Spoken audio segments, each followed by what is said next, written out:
बात करते हैं। हमारे साथ कंपनी के वाइस चेयरमैन और एमडी विजय कुमार जी जुड़ चुके हैं। नमस्कार विजय जी, आपका बहुत बहुत स्वागत है 18 आवर्स स्वदेश पे। सबसे पहले आपके से आपका रेवेन्यू मिक्स जानना चाहेंगे, किस तरीके का सेगमेंट वाइज परफॉर्मेंस देखने को मिला और साथ ही हम अलग अलग सेगमेंट से किस तरीके का कंट्रीब्यूशन फिलहाल देख रहे हैं। हाँ जी, तो थैंक यू वेरी मच। सबसे पहले जो हमारा रेवेन्यू है वो इस बार 62.5 करोड़। पहले तो मैं ये बताना चाहता हूँ कि एनआईटी लिमिटेड ने आज से 1.5 साल पहले एक प्रोजेक्ट शुरू किया था और उससे कॉर्पोरेट लर्निंग ग्रुप को हमने डीमर्ज करके अलग लिस्ट करवाना था। वो प्रोजेक्ट एक लॉजिकल माइलस्टोन पे पहुंच गया और 8 अगस्त को एनआईटी लर्निंग सिस्टम्स लिमिटेड, जो कॉर्पोरेट लर्निंग ग्रुप का बिजनेस हैंडल करते हैं, वो अब अलग लिस्ट हो गए हैं। तो अब जो बाकी एनआईटी है उसके अंदर स्किल्स एंड करियर्स का बिजनेस है जो इंडिया और इमर्जिंग मार्केट्स का है। इंडिया एंड इमर्जिंग मार्केट्स के अंदर इस क्वार्टर, पिछले क्वार्टर में काफी ज्यादा दबाव आया था, क्योंकि आईटी सर्विसेज सेक्टर जो सबसे ज्यादा हमारा पोर्शन होता था, उनके यहाँ हायरिंग बिल्कुल रोक दी गई थी। तो इसलिए वहां ट्रेनिंग का रेवेन्यू जो है वो बिल्कुल बंद सा हो गया था। तो उस चीज से इस क्वार्टर में एक रिकवरी हुई है। तो उस रिकवरी से ये फायदा हुआ है कि क्वार्टर ऑन क्वार्टर ग्रोथ हो गई। और टेक्नोलॉजी सेक्टर में वो क्वार्टर ऑन क्वार्टर ग्रोथ नए लोगों की रिक्रूटमेंट से कम, लेकिन वर्क प्रोफेशनल जिनको एडवांस टेक्नोलॉजी स्किल चाहिए, आर्टिफिशियल इंटेलिजेंस में, जनरेटिव एआई में, डिजिटल आर्किटेक्ट्स के अंदर, और साइबर सिक्योरिटी, डेटा साइंस और आर&डी, इंजीनियरिंग आर&डी, इन सेक्टर्स के अंदर ये एडवांस स्किल्स हैं, इनके अंदर बहुत अच्छी डिमांड मिल रही है और उससे हमें आगे बढ़ोतरी होने का और फायदा मिलेगा। दूसरा सेक्टर जो हम एड्रेस करते हैं वो है बैंकिंग एंड फाइनेंशियल सर्विसेज।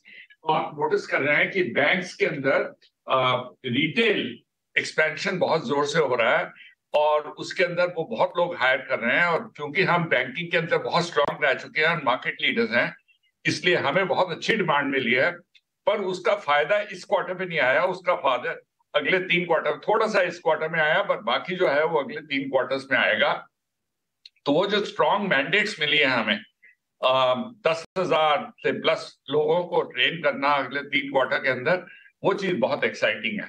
और तीसरी चीज जो मैं ये कहना चाहूंगा कि आगे जाते हुए ये जो एडवांस टेक्नोलॉजी स्किल्स हैं ये बहुत काम आएंगी, क्योंकि इनसे एक तो हमारे आईटी सर्विसेज सेक्टर का मोमेंटम बढ़ेगा और फिर उसके पीछे आर्टिफिशियल इंटेलिजेंस बेस्ड प्रोजेक्ट्स के ऊपर लोगों को आर्टिफिशियल इंटेलिजेंस के अंदर ट्रेन करने की एक अलग हमें अपॉर्चुनिटी मिलेगी।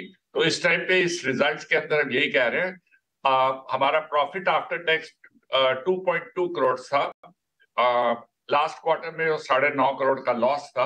पर मैं ये कहना चाहूंगा, ये कंपनी जो है और ये बिजनेस जो है अभी ट्रांसफॉर्मेटिव स्टेज में है। तो अभी क्वार्टर ऑन क्वार्टर हम अच्छी बढ़ोतरी देखेंगे अब आगे देखते हुए। और मेरे को लग रहा है एंड ऑफ द ईयर तक हम वापस स्टेबलाइज पीरियड में आ जाएंगे, जबकि हम ईयर ऑन ईयर ग्रोथ भी इंपॉर्टेंट होनी शुरू हो जाएगी। जी बिल्कुल। चलिए, काफ़ी सारे सवालों का जवाब आपने इसी पहले सवाल में दे दिया। समय की थोड़ी कमी, इसलिए थोड़ा क्विकली आपसे इस अगले सवाल का भी रिस्पांस चाहेंगे सर। FY24 में की गाइडेंस आपने जो लास्ट क्वार्टर हमें दी थी, वो अगर मैं थोड़ा आपके सामने रखूं तो आपने एनआईटी लर्निंग के लिए 20% ग्रोथ की गाइडेंस दी थी और एनआईटी के लिए 8 से 10% की ग्रोथ की गाइडेंस दी थी, और आपका कहना था कि सेकेंड हाफ तक आते आते वो डबल डिजिट ग्रोथ भी देखने को मिल सकती है। तो क्या उस गाइडेंस पर आप अभी भी स्टिक हैं, looking at the current numbers? ये क्वार्टर, ये जो साल है वो थोड़ा स्लो शुरू हुआ है, तो ये गाइडेंस पॉसिबल है अचीव करना। पर मैं आपको फिर भी अब इस टाइम पे गाइड करूंगा कि एनआईटी लिमिटेड की ग्रोथ जो है वो 5 से 8% होने का ज्यादा चांस है। और और जो एनआईटी लर्निंग सिस्टम्स है, जो अलग कंपनी है जिसके रिजल्ट्स आज नहीं हम डिस्कस कर रहे हैं, उनकी गाइडेंस हम कल दे चुके हैं। बहुत बहुत शुक्रिया सर हमारे साथ जुड़ने के लिए और आगे की ग्रोथ गाइडेंस कैसे देख रही है कंपनी वो भी बताने के लिए, और फिलहाल ऑन ग्राउंड सिचुएशन डिमांड को लेकर क्या है वो सारी चर्चा करने के लिए आपका बहुत बहुत शुक्रिया।